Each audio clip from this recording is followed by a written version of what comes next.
जीवन सधैँ सजिलो हुँदैन। कहिले गाह्रो दिन आउँछ त कहिले मान्छेले साथ छोड्छ, कहिले सपना तोड्छ।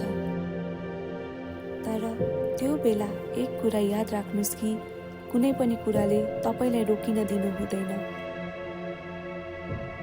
थकित भए केही बेर विश्राम लिनुहोस्, तर फेरि उठ्नुहोस्, किनभने तपाईँका सपनाहरू तपाईँकै प्रतीक्षा गरिरहेका छन्।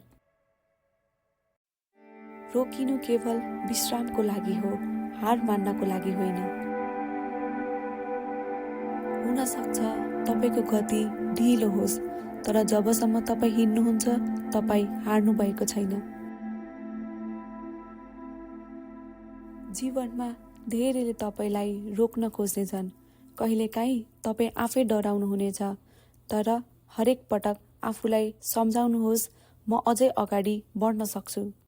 जीवनको सफलता ती व्यक्तिहरूले पाउँछन् जसले अब सकियो भन्दा पनि अझै बाँकी छ भन्ने आँट राख्छन्। त्यसैले केही बेर थकित भए पनि कहिले नरोकिनुहोस्, सधैँ अघि बढिरहनुहोस्। थपिए पनि बाधा, थपिए पनि यात्रा, जबसम्म सास चल्छ सपना पनि चलिरहन्छ। त्यसैले कहिल्यै नरोकिनुहोस्।